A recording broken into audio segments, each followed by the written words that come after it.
স্বাগত জানাচ্ছি। আজকের যে বিষয়টি নিয়ে আমরা আলোচনা করব সেটা হচ্ছে যে পণ্যের জীবনচক্রের বর্ণনা, স্তর এবং বাজারজাতকরণ কৌশল সমূহ। অর্থাৎ এই বিষয়গুলো বিবিএ অনার্স শ্রেণীতে এবং মাস্টার্স শ্রেণীতে, বিবিএ পাস এবং বিবিএ প্রফেশনাল ও এইচএসসি পর্যায়ে পণ্যের জীবনচক্র নিয়ে বিস্তর আলোচনা আছে।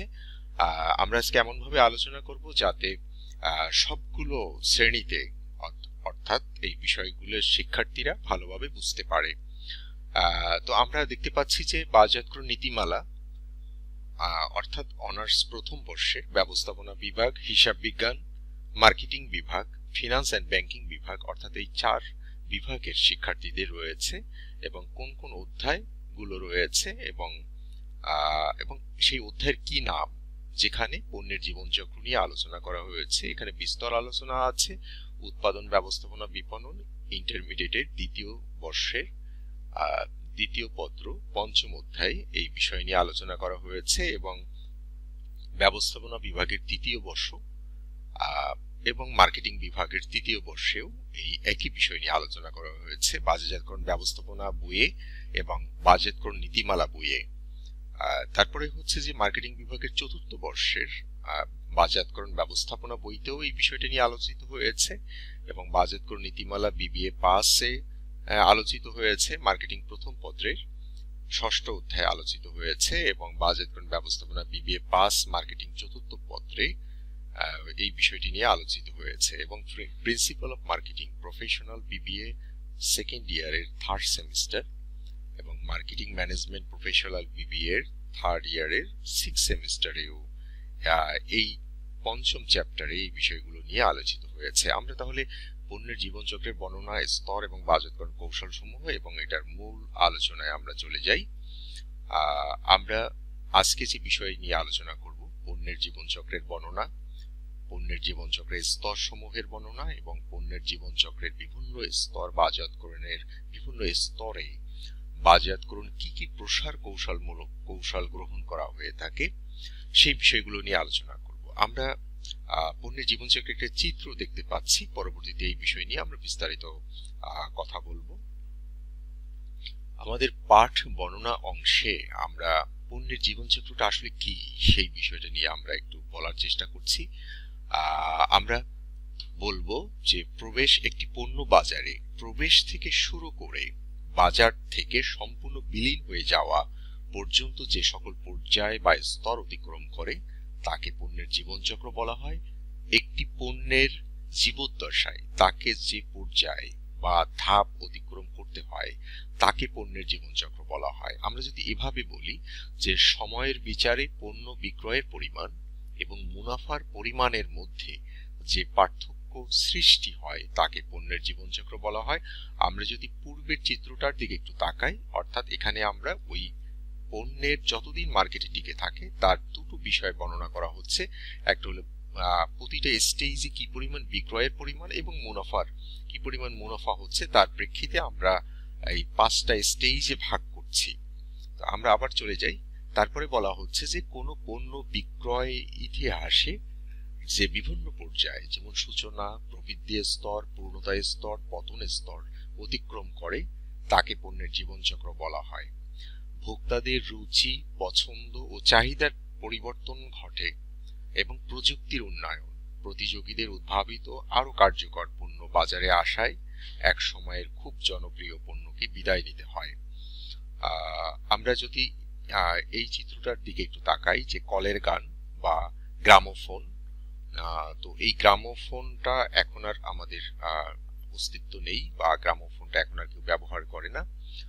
এবং এই টাইপরাইটার মেশিন, আমরা টাইপরাইটার মেশিন দেখতে পাচ্ছি। তো টাইপরাইটার মেশিন একটা সময় ব্যবহৃত হতো টাইপ করার জন্য, এখন আর এটা ব্যবহৃত হয় না, কারণ এখন কম্পিউটার থেকে টাইপ করে কোনো কিছু লেখা হয় এবং প্রিন্ট করা হয়। তাহলে আমরা এই দুটো প্রোডাক্টের এখন একটা সময় জনপ্রিয় ছিল, কিন্তু এখন আর চাহিদার কারণে বা প্রযুক্তির উন্নয়নের কারণে এই দুটো প্রোডাক্ট আর এখন মানুষ ব্যবহার করছে না। তাহলে এটা চলে গেছে ডিক্লাইন স্তরে বা পতন স্তরে। আমরা দেখতে পাচ্ছি, আমরা যদি একটু আলোচনা করে নেই যে আসলে আমরা পণ্যের জীবনচক্র বর্ণনা করছি, তাহলে পণ্যটা কি সেটা আমাদের জানা প্রয়োজন। পণ্য হচ্ছে মানুষের প্রয়োজন এবং অভাব পূরণ করতে সক্ষম এমন যে কোনো কিছু যা দৃষ্টি আকর্ষণ, অর্জন, ব্যবহার বা ভোগের জন্য ক্রেতাদের উদ্দেশ্যে অর্পণ, প্রস্তাব বা প্রদান করা যায়, যেমন টেলিভিশন, বই, সাবান, গাড়ি ইত্যাদি। আমরা এখানে একটা পণ্যের চিত্র দেখতে পাচ্ছি যা কিছু দৃশ্যমান মানুষের প্রয়োজন অভাব পূরণ করতে পারে এবং যা কিছু ক্রেতাদের উদ্দেশ্যে অর্পণ করা হয় বা প্রদান করা হয়। অর্থাৎ তাহলে আমরা এই দৃশ্যমান গাড়িটাকে আমরা পণ্য বলে থাকি। আমরা পরবর্তীতে একটু দেখার চেষ্টা করি যে পণ্যের আমরা বলছিলাম যে 5টি স্তর আমরা চিত্রে এখানে দেখতে পাচ্ছি, যে পণ্যের উন্নয়ন স্তর, সূচনা স্তর, প্রবৃদ্ধি স্তর, পূর্ণতা স্তর এবং পতন স্তর। আমরা এখানে চিত্রটা একটু আবার দেখার চেষ্টা করি যে চিত্রের ভূমি অক্ষে বর্ণনা হচ্ছে যে একটা পণ্যের সময়কাল, অর্থাৎ এই 5টা সময় বা একটা টাইম নির্দেশ করছে, এবং ওয়াই অক্ষে আমরা বিক্রয় এবং মুনাফার ইতিহাস বা হিসেবটা আমরা এখানে দেখানোর চেষ্টা করেছি। এবং এই যে আমরা দেখতে পাচ্ছি যে ভূমি অক্ষের নিচের এখানে যদি কার্ভ থাকে তাহলে আমরা এটাকে ধরে নিব যে লোকসান বা বিনিয়োগ, অর্থাৎ লোকসান বা মাইনাস ফিগার আমরা বলি। অর্থাৎ প্রথম পণ্যের উন্নয়ন স্তরে যেহেতু বিনিয়োগ করা হয় এবং পণ্য উৎপাদন সংক্রান্ত খরচ হয়, কারখানা খরচ, যন্ত্রপাতি খরচ, এবং এই পর্যায়ে এসে বিক্রয় শুরু হয় না বা পণ্যটি সম্পর্কে অবগত থাকে না ক্রেতা এবং ভোক্তারা, তাহলে কি হচ্ছে, তাহলে এটা তো আর ধনাত্মক হবে না, এটা অবশ্যই ঋণাত্মক হবে। তো আমরা এবার দেখব যে পণ্যের উন্নয়ন স্তরটা কি। কোন একটি নতুন পণ্যের ধারণা অনুসন্ধান থেকে শুরু করে বাণিজ্যিকভাবে পণ্যটি উৎপাদন পর্যন্ত স্তরকেই পণ্যের উন্নয়ন স্তর বলা হয়। এই স্তরের বৈশিষ্ট্যগুলো হলো, আমরা 3টা বিষয় এই স্তরে ঘটে থাকে। সেটা হলো ইনভেস্টমেন্ট, যেটা আমরা কিছুক্ষণ আগে বলছিলাম যে এই স্তরে বিনিয়োগ ব্যয় বৃদ্ধি পায়, কারণ একটা পণ্য উৎপাদন সংক্রান্ত তার যাবতীয় অবকাঠামো এবং উৎপাদন প্রক্রিয়া, আমরা জানি যে লোকবল নিয়োগ দিতে হয় উৎপাদন করার জন্য, কাঁচামাল সংগ্রহ করতে হয় এবং মেশিনারি বসাতে হয় বা একটা কারখানা বিল্ডিং করতে হয়, তাহলে বিনিয়োগের জন্য অনেক টাকা খরচ হয়ে যায়। এরপর হচ্ছে বিক্রয়, এক্ষেত্রে বিক্রয়ের পরিমাণ থাকে শূন্য। আমরা এখানে দেখতে পাচ্ছি যে প্রথম এই যে পণ্য উন্নয়নের স্তরে আমরা দেখতে পাচ্ছি যে বিক্রয়টা শুরু হয় সূচনা স্তরের শুরু থেকে, ধীর গতিতে বিক্রয় চলতে থাকে সূচনা স্তরে। তার মানে পণ্যের উন্নয়নের স্তরে বিক্রয় শুরু হয় না, কাজেই বিক্রয়ের পরিমাণ থাকে শূন্য, আর বিক্রয় না হলে তো মুনাফা হওয়ার কথা নয়, মুনাফাও শূন্য থাকে। আমরা দ্বিতীয় স্টেজে একটু চলে যাই। দ্বিতীয় স্টেজে আমরা দেখতে পাচ্ছি যে সূচনা স্তর। সূচনা স্তরে আসলে কোন কোন কার্যাবলী বা পণ্যের জীবনচক্রে কি ঘটে বা কাকেই আমরা সূচনা স্তর বলছি। বলা হচ্ছে যে এ স্তরে সবেমাত্র পণ্যটি বাজারে প্রবেশ করে থাকে, যার ফলে বিক্রয় তত বেশি হয় না। এ সময় পণ্যের পরিচিতি বৃদ্ধির জন্য প্রতিষ্ঠানকে প্রসার, এবং প্রসার বলতে আমরা যেটা বুঝি যে বিজ্ঞাপন হতে পারে, ব্যক্তিক বিক্রয় হতে পারে, জনসংযোগ হতে পারে, অর্থাৎ ইত্যাদি কাজ করতে হয় এবং বন্টন প্রক্রিয়া ও অন্যান্য কার্য সম্পাদনে প্রচুর অর্থ ব্যয় করে থাকে। অর্থাৎ বন্টন, অর্থাৎ পণ্যটা উৎপাদনের পরে এটি ডিস্ট্রিবিউশন করতে হয়, যে একটা উৎপাদন স্থান থেকে সারা দেশব্যাপী বা সারা অঞ্চল ব্যাপী প্রোডাক্টটা কিভাবে পৌঁছাবে সেজন্য তাকে ডিলার নিয়োগ দিতে হয়, তাকে ফ্রাঞ্চাইজি নিয়োগ দিতে হয়, সেটাকে আমরা বন্টন বলছি। অর্থাৎ বন্টন মাধ্যমটা কি হবে। আমরা জানি যে প্রথম দিকে পণ্যটি সম্পর্কে ভোক্তারা তেমন কোনো অবহিত থাকে না, পণ্যটি সম্পর্কে জানে না, এই জন্যই বিজ্ঞাপনের প্রচুর অর্থ ব্যয় করতে হয়, প্রসারমূলক কাজের অর্থ ব্যয় করতে হয়। অর্থাৎ পণ্য অবহিত, ভোক্তারা পণ্য সম্পর্কে অবহিত থাকে না। তারপরে হচ্ছে বিক্রয়। এই স্তরে প্রাথমিক পর্যায়ে বিক্রয় খুবই ধীর গতিতে বৃদ্ধি পায়। আমরা যদি এই চিত্রটার দিকে একটু তাকাই তাহলে চিত্রে দেখতে পাচ্ছি যে এই যে বিক্রয় রেখাটা একটু একটু করে বিক্রয় শুরু হচ্ছে সূচনা স্তরে, এবং এই সময়টায় খুবই ধীর গতিতে বিক্রয় চলে। কারণটা হচ্ছে নতুন পণ্যটা সম্পর্কে মানুষ তেমন কিছু জানে না, অর্থাৎ ক্রেতা ভোক্তারা তেমন কিছু জানে না পণ্যটি সম্পর্কে। প্রসারমূলক ব্যয়, আমরা একটু আগেই বলছিলাম যে প্রসারমূলক উচ্চ মাত্রায় বন্টন ও প্রসারমূলক ব্যয় করতে হয়। বিনিয়োগ ব্যয়, প্রতিষ্ঠানের বিনিয়োগ ব্যয় বৃদ্ধি পেতে থাকে। অর্থাৎ প্রথম দিকে পণ্য উৎপাদন খরচ তো একটা বিনিয়োগ আছে, তারপরে সূচনা স্তর থেকে এটা প্রসারমূলক বা অন্যান্য বন্টন বা অন্যান্য কার্যের জন্য প্রচুর অর্থ ব্যয় করতে হয়। বিনিয়োগ ব্যয়ের কথা আমরা বলছিলাম। তারপর হচ্ছে মুনাফা। এই স্তরে প্রতিষ্ঠানের মুনাফা অর্জন করতে পারে না, বা মুনাফা হলেও খুবই কম হয়, যেহেতু বিক্রয় খুব ধীর গতিতে চলে। আমরা দেখতে পাচ্ছি সূচনা স্তরে মুনাফা রেখাটা একেবারে শেষ মুহূর্তে এসে মুনাফা রেখাটা টাচ করেছে, স্পর্শ করে গেছে। তার মানে মুনাফা অল্প, খুবই নগণ্য মুনাফা হচ্ছে, বা একেবারেই মুনাফা হয় না। তারপর হচ্ছে মূল্য নির্ধারণ। প্রসারমূলক ব্যয় বেশি হওয়ায় পণ্যের মূল্য বেশি ধার্য করা হয়। যে কারণটা হচ্ছে আমরা যেটা জানি যে গ্রামীণ ফোন বা মোবাইল কমিউনিকেশন, গ্রামীণ ফোন যখন প্রথম দিকে আসে তখন একটা প্রিপেইড সিমে কথা বললে তখন প্রথম দিকে মিনিট 10 টাকা মিনিট ছিল, তারপরে 60 টাকা, এভাবে করে কমেছে। অর্থাৎ প্রথম দিকে নেটওয়ার্ক সিস্টেম ডেভেলপের জন্য অনেক টাকা খরচ হয় কোম্পানিকে, যে কারণে গ্রামীণ ফোন বা টেলিকমিউনিকেশন সার্ভিস তারা পণ্যের মূল্য বেশি ধার্য করে। পরবর্তীতে প্রবৃদ্ধি এবং পূর্ণতা স্টেজে পণ্যের মূল্য কমানো হয়ে থাকে, তখন অনেক প্রতিযোগিতা পূর্ণ ব্যবসা হয়, অর্থাৎ অনেক প্রতিযোগী এসে যায় এবং বিক্রয় বৃদ্ধি পায়। আমরা জানি যে বিক্রয় বৃদ্ধি পেলে ব্যয়টা কমিয়ে আনা সম্ভব হয়, যে কারণে মূল্যটাও কমে, কিন্তু সূচনা স্তরে মূল্যটা বেশি নির্ধারণ করা হয়। প্রতিযোগী এ স্তরে প্রতিযোগিতা তেমন থাকে না, বা এই সেম ব্যবসায় বিনিয়োগ করার জন্য বা একই ব্যবসায় বিনিয়োগ করার জন্য অন্যান্য কোম্পানি খুব আসে না, যখন প্রবৃদ্ধি স্টেজে প্রতিযোগী বাড়তে থাকে। আমরা এবার তৃতীয় প্রবৃদ্ধি স্তর, যেটাকে আমরা ইংলিশে গ্রোথ স্টেজ বলে থাকি প্রোডাক্টের। তো গ্রোথ স্টেজটা আসলে কি? এখানে বলা হচ্ছে যে যখন বাজারে পণ্যের পরিচিতি ব্যাপকভাবে বৃদ্ধি পায় এবং অনেকেই পণ্য ক্রয় করা থেকে শুরু করে এই সময়ের অনেকেই পণ্য ক্রয় শুরু করে এবং এই সময়ে কালকে প্রবৃদ্ধি স্টেজ বলা হয়। এই স্তরে পণ্যের পরিচিতি যেমন দ্রুত বৃদ্ধি পায়, তেমনি পণ্যের বিক্রয়ও দ্রুত হারে বৃদ্ধি পেতে থাকে। পণ্যের চাহিদা দ্রুত বৃদ্ধি পেতে থাকে, আমরা দেখতে পাচ্ছি চিত্রে।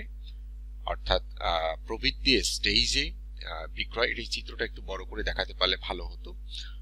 তো যাই হোক, আমরা স্ক্রিনে দেখতে পাচ্ছি যে বিক্রয়টা ঊর্ধ্বমুখী, অর্থাৎ বিক্রয় দ্রুত বৃদ্ধি পাচ্ছে, আর বিক্রয় বৃদ্ধি পেলে মুনাফাও বৃদ্ধি পায়।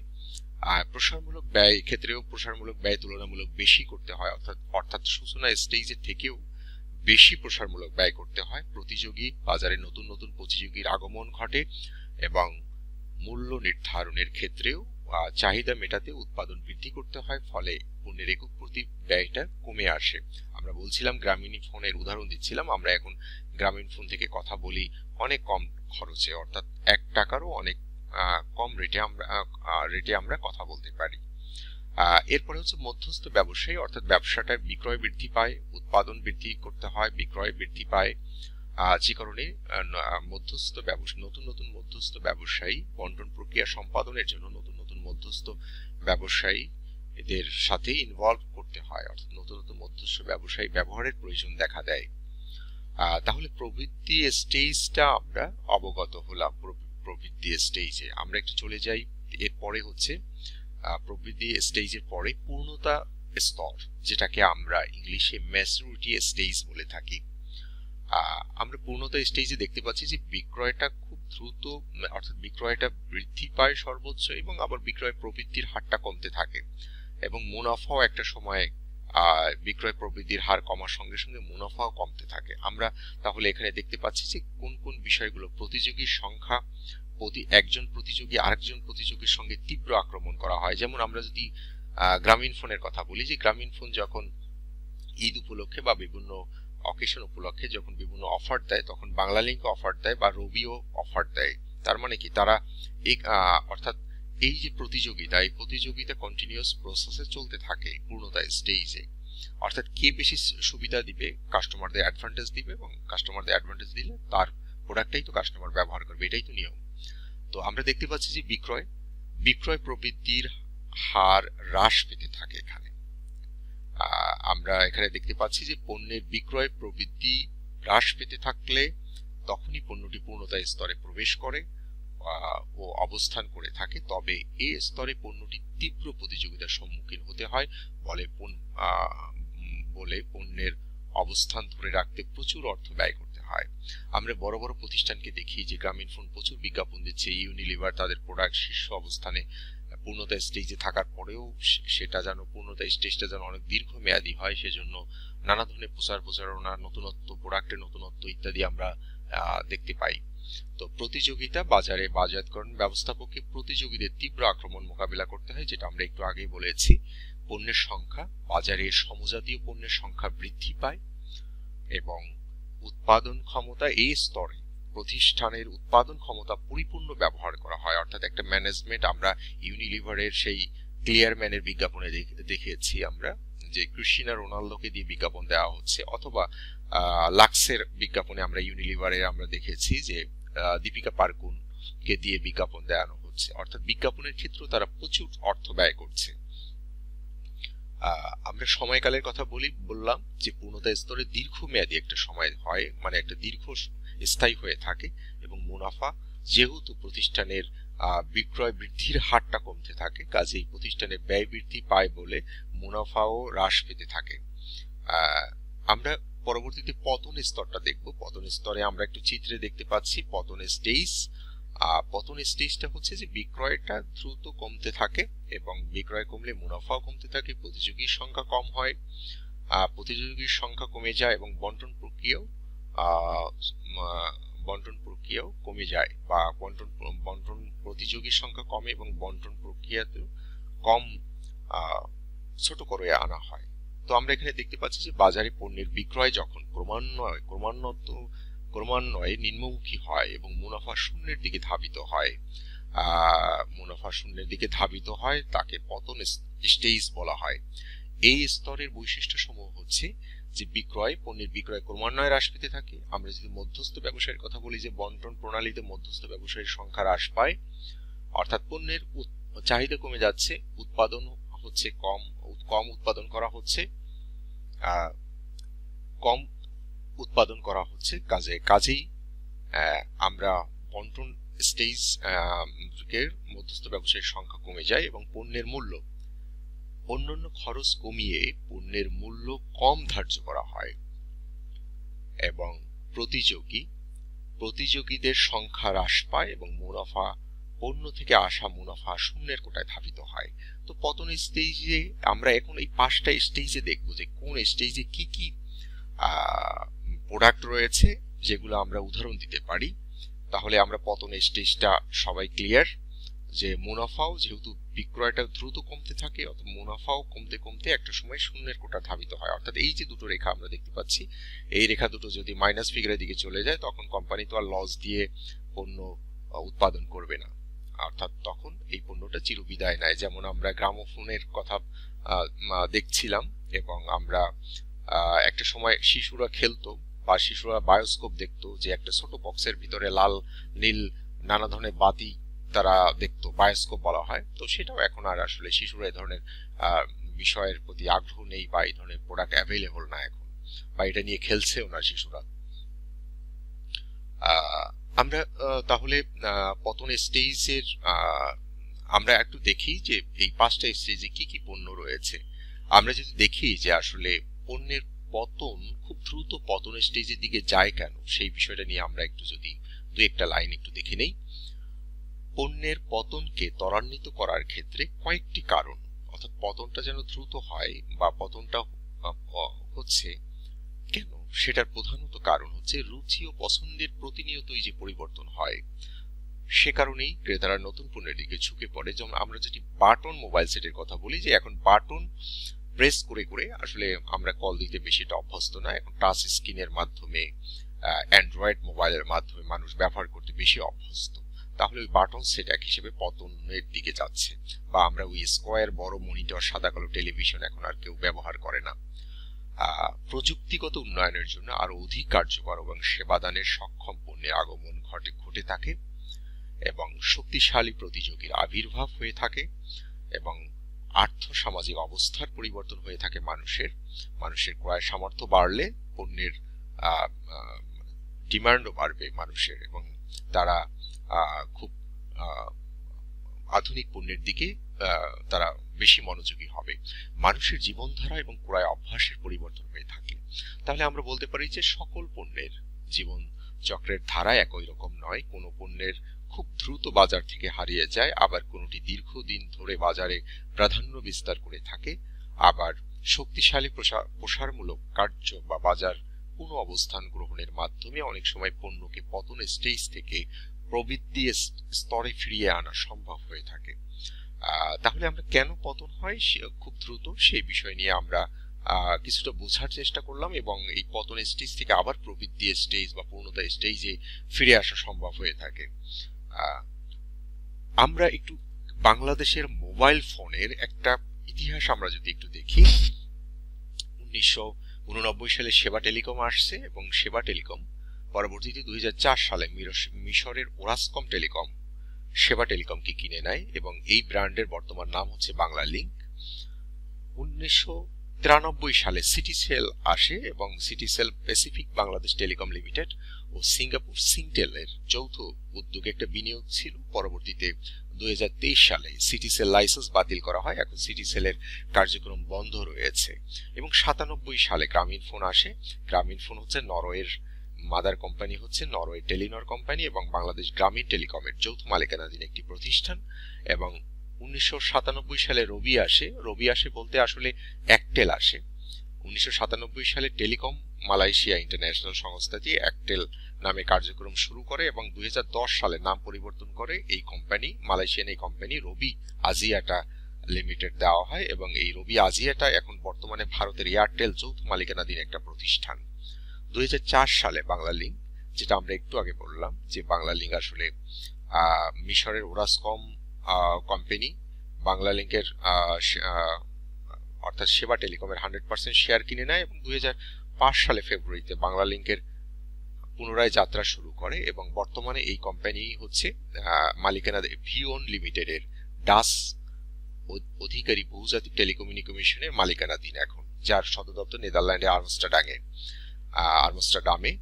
2005 সালে ওয়ারি টেলিকম আসে, এবং 2005 সালে টেলিটক, আমরা জানি যে বাংলাদেশে একমাত্র রাষ্ট্রায়ত্ত মোবাইল প্রতিষ্ঠান যেটাকে টেলিটক আমরা বলে থাকি, এবং ওয়ারি টেলিকম পরবর্তীতে 2005 সালে আসে। এটা ধাবি গ্রুপ অর্থাৎ ইউনাইটেড আরব আমিরাতের একটা প্রতিষ্ঠান, এবং এটা 2010 সালে ভারতের এয়ারটেল কিনে নেয়, এবং এটা এখন বর্তমানে 16 সাল থেকে এটা রবির সাথে যৌথভাবে ব্যবসা করছেন, রবি আজিয়াটার সাথে যৌথভাবে ব্যবসা করছেন, অর্থাৎ ওয়ারি টেলিকমের রবির সাথে ব্যবসা করছেন, অর্থাৎ ওয়ারি টেলিকম নামে আর নাই, ওয়ারি টেলিকম হয়ে গেছে এখন রবি। তো আমরা এইটা কেন দেখালাম, প্রশ্ন হচ্ছে কেন দেখালাম, প্রধান কারণ হচ্ছে যে আসলে মোবাইল কমিউনিকেশনের সূচনা স্তর আমরা ধরে নিতে পারি যে সেবা টেলিকম বা সিটিসেল সূচনা স্তর ছিল এই প্রতিষ্ঠানের, এবং প্রবৃদ্ধি স্টেজ আস্তে আস্তে পার করে এখন গ্রামীণ ফোন পূর্ণতা স্টেজে আছে আমরা বলতে পারি। এবং আমরা যে বলছিলাম যে প্রতিযোগীর কথা বলছিলাম, যে আসলে প্রবৃদ্ধি স্টেজে প্রতিযোগী আসা শুরু করে, অর্থাৎ প্রথম দিকে গ্রামীণ ফোনে সেই 10 টাকা মিনিটে কথা বলতে হতো, এখন গ্রামীণ ফোনে খুব অল্প পয়সায় কথা বলা যায়, 20 পয়সা 30 পয়সা বা 50 পয়সায় কথা বলা যায় গ্রামীণ ফোনের। তাহলে কি হচ্ছে যে পরবর্তীতে 97 গ্রামীণ ফোন আসে, মালয়েশিয়ান টেলিকম কমিউনিকেশন যেটা বর্তমানে রবি নাম সেটা আসে, বাংলা লিংক আসে, অর্থাৎ এই প্রতিযোগী বাড়তে থাকে, অর্থাৎ এই মোবাইল ব্যবসা যে বাংলাদেশে একটা লাভজনক ব্যবসায় পরিণত হচ্ছে, এবং সেটা বুঝে এই বড় বড় কোম্পানি বিনিয়োগ শুরু করে এই বিদেশি কোম্পানিগুলো। তাহলে কি হচ্ছে প্রবৃদ্ধি স্তরে পরবর্তীতে আমরা দেখতে পাচ্ছি যে প্রবৃদ্ধি স্তরে বাংলা লিংক গ্রামীণ ফোন সেই 10 টাকা থেকে তাদের মূল্য কমিয়ে 60 টাকা করেছে বা 5 টাকা করেছে, এরকম করে কমিয়েছে প্রতিযোগীর কারণে। তারপর পূর্ণতা স্টেজে দেখা যায় যে একটা কোম্পানি অফার দিলে আরেকটা কোম্পানি মেগাবাইটের বা জিপি অফার দেয়, অথবা বিভিন্ন ধরনের কল রেটের টক টাইমের অফার দেয়। তাহলে আমরা এটা দেখতে পেলাম যে আসলে আস্তে আস্তে একটা প্রোডাক্ট যখন শুরু হয় তখন প্রতিযোগীরা আসতে থাকে, তখন একটা স্টেজে তীব্র আক্রমণ হয়। এখন আমরা যদি পতন স্টেজে এসে দেখি, আসলে সিটিসেল একটা সময় তাদের সিডিএম যে প্রযুক্তির মোবাইল ফোন, এবং সেটা একটা সময় তারা মার্কেট থেকে চলে গেছেন, বা বাংলাদেশে তাদের ব্যবসা করাটা হয়তো দুরূহ হয়েছে, যে কারণে তারা আর অন্যান্য প্রতিষ্ঠানের সঙ্গে প্রতিযোগিতা করতে পারেনি, বিধায় তারা মার্কেট থেকে বিদায় নিয়েছে। আমরা যদি একটু প্রোডাক্টের অ্যানালাইসিসটা করি, যে পণ্যের জীবনচক্রের স্তরে পণ্যের উন্নয়নের স্তর, অর্থাৎ গাজীপুরে গাড়ি উৎপাদন করছেন হুন্দাই মোটরস, হুন্দাই কোম্পানি। আমরা এটা আসলে হুন্ডাই কোম্পানির এটা প্রাথমিক স্টেজে আছে, তাহলে এটাকে আমরা পণ্যের উন্নয়ন স্তর ধরে নিতে পারি। হুন্ডা কোম্পানি বা আরো অনেক বিদেশি কোম্পানি বাংলাদেশে তাদের কারখানা স্থাপন করেছে। আমরা কোরিয়ান কোম্পানি স্যামসাং এর কথা জানি যে বাংলাদেশে এখন মোবাইল উৎপাদন করছে স্যামসাং, বা অনেকগুলো মোবাইল কোম্পানি বাংলাদেশে এখন উৎপাদন করছে। এবং আমরা জানি যে ওয়েস্টার্ন মেরিন শিপইয়ার্ড যেটা চট্টগ্রামে, অর্থাৎ বিশ্বের 11টি দেশে মোট 33টি জাহাজ রপ্তানি করেছে, তার মধ্যে আছে ডেনমার্ক, ইউকে, জার্মানি, অর্থাৎ এরকম এই সব উন্নত দেশে তারা জাহাজ নির্মাণ করে বিক্রি করছে এবং 33টি জাহাজ অলরেডি বিক্রি করে ফেলছেন। তাহলে কি আমরা যদি একটু কার্ভের দিকে তাকাই, তাহলে আসলে 33টি জাহাজ তো আসলে জাহাজ কোম্পানিগুলো তো কয়েকশো বা হাজার হাজার জাহাজ তারা দেশের বাইরে বিক্রি করবে। তাহলে ওয়েস্টার্ন মেরিন শিপইয়ার্ড আর আমরা সূচনা স্তরে আমরা ধরে নিচ্ছি যে তাদের বিক্রয় বাড়ছে। সূচনা স্টেজে তারা আছে। প্রবৃদ্ধি স্টেজ, অর্থাৎ আমরা জানি যে প্রবৃদ্ধি স্টেজটা হচ্ছে যেখানে প্রতিযোগী আসা শুরু করে অনেক, এবং বাংলাদেশে ওষুধ বিশ্বমানের। আমরা প্রথম সারির যে কিছু কোম্পানির নাম জানি যে স্কয়ার কোম্পানি, ইনসেপ্টা, বেক্সিমকো, তারপরে বিল্ডিং হাউজিং এর মধ্যে কনকর্ড গ্রুপ অ্যাপার্টমেন্ট ব্যবসা করছেন। তাহলে এই প্রতিষ্ঠানগুলোকে আমরা গ্রোথ স্টেজে বলতে পারি যে তাদের বিশ্বব্যাপী পরিচিতি দ্রুত তাদের পরিচিতি তৈরি হচ্ছে। আমরা জানি যে বাংলাদেশে ওষুধ ইউরোপিয়ান বিভিন্ন দেশে, আফ্রিকান বিভিন্ন দেশে রপ্তানি হচ্ছে এবং বিদেশি বড় বড় কোম্পানি আগ্রহ দেখাচ্ছে। জাপানিজ প্রতিষ্ঠান বা বিভিন্ন দেশে ফার্মাসিউটিক্যালস কোম্পানি বাংলাদেশে তাদের নতুন নতুন বিনিয়োগ বাড়াচ্ছে। তাহলে এই ওষুধ শিল্পটা একটা সারা বিশ্বব্যাপী যদি সিচুয়েশন আমরা দেখি, তাহলে একটা প্রবৃদ্ধি স্টেজে আছে বাংলাদেশে এই প্রোডাক্ট। তারপরে হচ্ছে পূর্ণতা স্টেজ। পূর্ণতা স্টেজটা আমরা যেটা বলছিলাম যে গ্রামীণ ফোনের কথা বলছিলাম, যে গ্রামীণ ফোনের সব থেকে বেশি গ্রাহক, নেটওয়ার্ক সিস্টেম বাংলাদেশের সব থেকে বেশি, আমরা মার্কেট লিডার বলে থাকি মার্কেটিং এর ভাষায় গ্রামীণ ফোনকে। ইউনিলিভারের কথা জানি যে ইউনিলিভারে অসংখ্য প্রোডাক্ট যেটা বাংলাদেশের সর্বোচ্চ বিক্রি হয়, এবং একটা রিপোর্টে আমরা দেখেছিলাম যে ওয়ালটন কোম্পানি ফ্রিজ সব থেকে বেশি বিক্রি হচ্ছে বাংলাদেশে। তাহলে কি হচ্ছে যে এই প্রোডাক্টগুলোকে আমরা বলতে পারি, যদি ইন্ডিভিজুয়ালি আমরা চিন্তা করি তাহলে আমরা বলতে পারি যে এটা পূর্ণতা স্টেজ অতিক্রম করছে, অর্থাৎ পূর্ণতা স্টেজে আছে। এরপরে আমরা এই যে বায়োস্কোপ বলছিলাম, যে বায়োস্কোপ হচ্ছে যে একটা ছোট বক্সের মধ্যে ভেতরে অনেক মানে প্রতিবিম্ব তৈরি করা থাকে গ্লাস দিয়ে, অর্থাৎ বাচ্চারা যদি তাকায় ওর দিকে তাহলে ভেতরে লাল নীল নানা ধরনের একটা সুন্দর একটা ইফেক্ট তৈরি হয়, এটাকে আমরা বায়োস্কোপ বলে থাকি। তো এই বায়োস্কোপ হচ্ছে এখন আর দেখা যায় না, তো এটা আসলে হারিয়ে গেছেন, এই আমাদের বাঙালির ঐতিহ্য, এটা মার্কেট থেকে হারিয়ে গেছেন বায়োস্কোপ। এখন আসলে গ্রাম বাংলার মেলাতে দেখা যায়, তাও খুবই রেয়ার। তারপর আমরা কসকো সাবানের কথা বলছিলাম যে খুব পতন স্টেজে আছে, খুব অল্প উৎপাদন হচ্ছে গ্রামের বা বিভিন্ন ধরনের হাট বাজারের খাবারের হোটেলে আমরা দেখি কসকো সাবান ব্যবহার করতে, কিন্তু সাধারণত আমরা বাসা বাড়িতে এখন আর কসকো সাবান কাউকে ব্যবহার করতে দেখি না। তারপরে হচ্ছে আমরা এই যে প্রিন্টার, আমরা প্রথম দিকে ছবিটা দেখেছিলাম টাইপরাইটার, এই টাইপরাইটার মেশিন এখন আর ব্যবহার হয় না, কারণ কম্পিউটারের মাধ্যমেই মানুষ এখন টাইপ করে কোনো কিছু প্রিন্ট করে। তাহলে আমরা এই 5টা স্টেজে কি কি প্রোডাক্ট এবং সেই ইন্ডিভিজুয়ালি প্রোডাক্ট নিয়ে ভাবা বা ওই শিল্পটাকে নিয়ে আমরা একটা তুলনা করার চেষ্টা করলাম। আমরা যদি আরেকটু দেখি যে পণ্যের জীবন চক্রে বিভিন্ন স্তরে বাজারজাতকরণ প্রসার কৌশল, আমরা যদি এটা বিস্তর আলোচনা হবে এই আলোচনার সঙ্গে আমরা একটু অল্প আলোচনা করব। আমরা বিজ্ঞাপন কি, প্রচার কি, অর্থাৎ এই যে আমাদের 5টা স্টেজ আছে, এই স্টেজে আসলে কোন ধরনের প্রসারমূলক কাজ কৌশল গ্রহণ করা হয় তার একটা আমরা চিত্র দেখতে পাচ্ছি। আমরা তার আগে একটু ব্যাখ্যা জেনে আসি যে আসলে এই প্রসারগুলোর ব্যাখ্যাটা কি। বিজ্ঞাপন বলতে আমরা কি বুঝি? বিজ্ঞাপন হচ্ছে কোনো পণ্য বা সেবা ধারণা ক্রেতাদের নিকট বিক্রয়ের জন্য বা ক্রেতাদেরকে পরিচিত করার জন্য শব্দমালা প্রতীক ব্যবহার করা হয়, তাকে বিজ্ঞাপন বলা হয়। যেমন গ্রামীণ ফোন বলছে যে দূরত্ব যতই হোক কাছে থাকুন গ্রামীণ ফোন। বিজ্ঞাপন হচ্ছে অর্থের বিনিময় চিহ্নিত পৃষ্ঠপোষক বা উদ্যোক্তা কর্তৃক কোনো ধারণা, পণ্য বা সেবার একটা নৈবত্তিক উপস্থাপনা। ব্যক্তিক বিক্রয়, পার্সোনাল সেলিং হচ্ছে যে যখন একজন ব্যক্তি বিক্রেতা উপস্থিত থেকে বিক্রয় কার্য পরিচালনা করে তাকে ব্যক্তিক বিক্রয় বলে থাকি। অর্থাৎ যখন কোনো বিক্রেতা পণ্য, সেবা বা ধারণার গুণাগুণ তুলে ধরে ক্রেতাদেরকে ক্রয়ে আগ্রহী করে তোলে, তখন তাকে ব্যক্তিক বিক্রয় বলা হয়। এক কথায় বলা যায় যে বিক্রেতার মৌখিক উপস্থাপনাকেই ব্যক্তিক বিক্রয় বলা হয়। জনসংযোগ, আমরা অনেক নির্বাচনের আগে অনেক লিডারকে, অনেক রাজনৈতিক ব্যক্তিত্বদেরকে আমরা জনসংযোগ করতে দেখি। অর্থাৎ জনসংযোগ হচ্ছে জনসংযোগের দ্বারা এমন এক ধরনের সম্পর্ক তৈরি করা যায় যাতে কোম্পানির পণ্য সেবা ধারণাকে জনগণের বিশেষ কিছু মনে করে বা সেই পণ্য ক্রয়ে তারা আকৃষ্ট হয়ে থাকে। সহজেই অনুমেয় যে জনসংযোগের মাধ্যমে কোম্পানির ইমেজ বা ভাবমূর্তি বৃদ্ধি করা যায়, যার ফলে ক্রেতারা ওই কোম্পানি এবং কোম্পানির পণ্য ক্রয়ে আগ্রহী হয়। এবং বিক্রয় প্রসার, বিক্রয় প্রসার হচ্ছে আমরা স্বল্পকালীন একটা উদ্দীপনা কার্যক্রম পদক্ষেপ, তাকে বিক্রয় প্রসার বলা হয়। পণ্য বা সেবার ক্রয় বিক্রয়ের উৎসাহিত ত্বরান্বিত করার স্বল্পকালীন উদ্দীপনা। আমরা নানা ধরনের কুপন, লটারি অথবা আমরা এক্সিবিশনের কথা বলে থাকি, যে মেলা আয়োজন করা, এগুলোকে আমরা বিক্রয় প্রসার বলে থাকি। প্রত্যক্ষ বা সরাসরি বাজারজাতকরণ, যেটাকে ডাইরেক্ট মার্কেটিং, কোনো প্রকার মধ্যস্থ কারবারি ব্যতীত যখন কোনো পণ্য বা সেবা সরাসরি ভোক্তা বা ব্যবহারকারীদের নিকট বিক্রয় করা হয় তখন তাকে প্রত্যক্ষ বাজারজাতকরণ বলে। অনেক বাজারজাতকারী প্রতিষ্ঠান টেলিফোন, ফ্যাক্স, ওয়েবসাইটের ক্রেতাদের সাথে সরাসরি যোগাযোগ করে, তাকে আমরা ডাইরেক্ট মার্কেটিং বলে থাকি। তাহলে আমরা একটু আবার ফিরে যাই। তাহলে এই পাঁচটা আমরা দেখলাম যে কোনটার কি ব্যাখ্যা।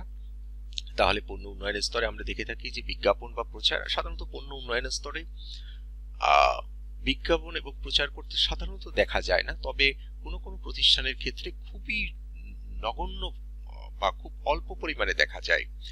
সূচনা স্টেজে আমরা দেখে থাকি যে বিজ্ঞাপন দেওয়া হয়, কারণ মানুষ সবেমাত্র পণ্যটা সম্পর্কে অবহিত হচ্ছে, অর্থাৎ পণ্যটা সম্পর্কে অবহিত থাকে না, তাকে অবহিত করানো হচ্ছে, অর্থাৎ সবগুলো বিজ্ঞাপন প্রয়োগ করা হয়ে থাকে। বিজ্ঞাপন, ব্যক্তিক বিক্রয়, বিক্রয় প্রসার, জনসংযোগ, গণসংযোগ আর জনসংযোগ একই কথা। প্রত্যক্ষ বাজারজাতকরণ প্রবৃদ্ধি স্টেজে আমরা এসে দেখি যে বিজ্ঞাপন, ব্যক্তিক বিক্রয় এবং ডাইরেক্ট মার্কেটিংটা বেশি করা হয়, এবং পূর্ণতা স্টেজে আমরা দেখি যে সবগুলোই বিজ্ঞাপন, ব্যক্তিক বিক্রয়, বিক্রয় প্রসার, জনসংযোগ বা গণসংযোগ, প্রত্যক্ষ বাজারজাতকরণ, এই পাঁচটাই অ্যাপ্লাই করা হয়ে থাকে। এবং পতন স্টেজে যেহেতু মানুষের চাহিদা কমে যাচ্ছে, বিক্রয়ের পরিমাণ দ্রুত হ্রাস পাচ্ছে, কাজেই এখানে শুধু এটা এই জায়গাটা বেশি দিন এই জায়গা থেকে ফিরে আসার জন্য সাধারণত জনসংযোগ এবং বিজ্ঞাপনের এই দুটো কার্যক্রম আমরা দেখে থাকি। তাহলে এই পণ্যের এই পাঁচটা স্তরে বাজারজাতকরণ প্রসার কৌশল, কোন কোন প্রসার কৌশল নেওয়া হয়ে থাকে সেটা আমরা একটা চিত্র দেখার চেষ্টা করলাম। আমরা যদি রেডিওর কথা বলি বা টেলিভিশনের কথা বলি, যে একটা সময় আমরা টেলিভিশন এরকম একটা বক্স ছিল টেলিভিশনের, সোনি টেলিভিশনের একটা চিত্র আমরা দেখতে পাচ্ছি। এখন বর্তমান সময় সোনি টেলিভিশন মানে জাস্ট একটা স্লিম একটা পেইন্টিং মনে হচ্ছে, যে ওয়ালের সাথে রাখা হয় যে এটা টেলিভিশন, এটা বোঝাই যায় না। তো পণ্যের আধুনিকায়ন হয়েছে, এবং অনেকের বাসায় তো টেলিভিশন নাই, তারা টেলিভিশন কোথায় দেখে? সেই মোবাইলের মধ্যে টেলিভিশন দেখে। বিভিন্ন চ্যানেল আছে মোবাইলে, ইন্টারনেটের মাধ্যমে এখানে বসে টেলিভিশন দেখতে পারে মোবাইলের ভিতরে। তাহলে কি সময়ের সঙ্গে সঙ্গে একটা পণ্যের প্রযুক্তিগত উন্নয়ন হচ্ছে এবং পণ্যটির অবকাঠামো চেঞ্জ হচ্ছে, এবং একটা সময় দেখা যায় যে পণ্যটি একেবারে হারিয়ে যাচ্ছে। আমরা পরের চিত্রে একটু দেখি যে রেডিও, এখন তো আসলে রেডিও মানুষ শুনে না বললেই চলে, খুব কম শুনে। অর্থাৎ রেডিওর এই যে প্রথম যে চিত্রটা দেখতে পাচ্ছি, এটা একটা সময় বড় রেডিও সবার বাড়িতে থাকতো, এরকম মানুষ হাতে করে করে নিয়ে এক জায়গা থেকে আরেক জায়গায় রেডিও নিয়ে যেত, বা মানুষ বিয়ে করলে দেখা যেত যে শ্বশুর বাড়ি থেকে রেডিও গিফট দিচ্ছে। কিন্তু এখন এই রেডিওটা চলে আসছে মোবাইলের ভিতরে, মোবাইল থেকে আমরা এফএম রেডিও শুনতে পাই। এবং এখন আমি যতটুকু জানি যে আসলে এখন রেডিও মানুষ খুবই কম শুনে মোবাইলে। কারণটা হচ্ছে যে ইউটিউব, টিকটক এবং ইনস্টাগ্রাম, মানুষ যখন রিলস বা শর্টস গুলো দেখে খুব ছোট, এগুলোর প্রতি মানুষ যখন অ্যাভেলেবল হয়ে যায়, ইন্টারনেট অ্যাভেলেবল হয়ে যায়, তখন মানুষ রেডিও দেখার, তো একটা সময় দেখা যাবে এই রেডিওই চিরতরে পতন স্টেজে এসে একবারে চিরতরে মার্কেট থেকে বিদায় নিবে। হয়তো মানুষকে বললে যে রেডিও নামে কিছু ছিল, তখন তারা বুঝতেই পারবে না, বা হয়তো আগামীর প্রজন্ম রেডিও চিনবে না। তাহলে কি হচ্ছে যে আমরা যে বিষয়টা দেখছি, যে একটা সময় আমরা যে মোবাইল ফোনের কথা বলছিলাম, যে এখন একটা সময় মোবাইল ফোনও থাকবে না, এটাও ডিক্লাইন স্টেজে চলে যাবে। তাহলে মানুষ কিভাবে ফোন দিবে, কারোর সাথে কমিউনিকেশন কিভাবে করবে? আমরা যে চশমা দেখতে পাচ্ছি বা সানগ্লাস দেখতে পাচ্ছি বা স্মার্ট গ্লাসেস, এই স্মার্ট গ্লাসে আর্টিফিশিয়াল ইন্টেলিজেন্সের প্রয়োগ থাকবে, অর্থাৎ এই চশমা থেকেই মানুষ কল দিতে পারবে। অর্থাৎ এই সেন্সরটা এমন ভাবে কাজ করবে যে মানুষ কোনো একটা ডায়াল কোনো কিছু যদি চিন্তা করে, বা কোনো একটা শব্দ উচ্চারণ করে, তাহলে চশমা থেকে অটোমেটিক ডায়াল চলে যাবে এবং চশমার নিয়ন্ত্রণ করবে সব, নিয়ন্ত্রণ করে মানুষ কম্পিউটারে টাইপ করবে, অথবা এই যে আমরা ড্রোন ক্যামেরা দেখতে পাচ্ছি, ড্রোন ক্যামেরা উড়াবে, বা তারা নানা ধরনের অপারেশনমূলক কাজ করবেন। আমরা স্মার্ট ওয়াচের কথা বলছি, যে স্মার্ট ওয়াচ দেখতে পাচ্ছি, যে স্মার্ট ওয়াচের মাধ্যমেও মানুষ আসলে তার সকল কার্যক্রম এবং প্রযুক্তির ব্যবহার করবে। মানুষকে ফোন দিবে, তখন আসলে ওই আমরা যে হাতে যে মোবাইলটা দেখতে পাচ্ছি, এই মোবাইলটা আর তখন আর থাকবে না। যেমন আমরা এখন যদি সিমের কথা বলি, যে মোবাইলের সিম, আর সিমটা হয়ে গেছে একটা সফটওয়্যার বেজ, অর্থাৎ ফিজিক্যাল কোনো সিম নেই। মোবাইলে সফটওয়্যার দিলেই সিমের কার্যক্রম চলবে। অর্থাৎ এই আধুনিকায়নের কারণে এটা সম্ভব হয়েছে। এবং স্মার্ট ওয়াচ এবং এই যে স্মার্ট গ্লাসেস, এগুলো একটা সময় মোবাইলের সেই প্রয়োজনের জায়গাটা দখল করে নিবে, অর্থাৎ মোবাইল ফোন তখন মার্কেট থেকে চিরবিদায় নিবে। আমরা মোটামুটি শেষ পর্যায়ে চলে আসছি।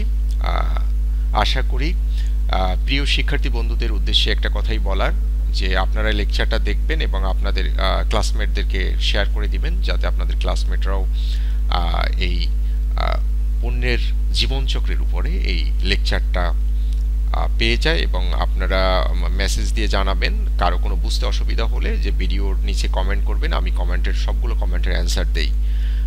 তাহলে আজকে পর্যন্তই। সবাই ভালো থাকবেন, সুস্থ থাকবেন। আল্লাহ হাফেজ।